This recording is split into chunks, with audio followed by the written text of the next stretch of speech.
In this video, we are showcasing open-type punch machine CFP65. What you see being punched in the video is a copper sheet product. We customized this set of stamping dies according to the specific requirements of our client.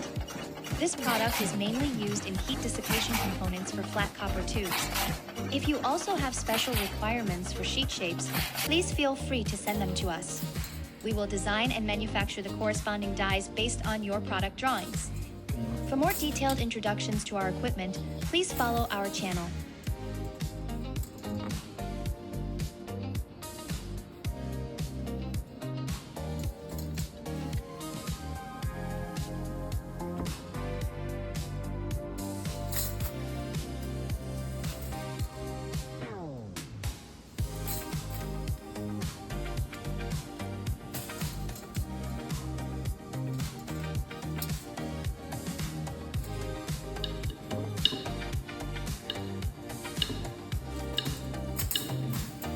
Lineset created.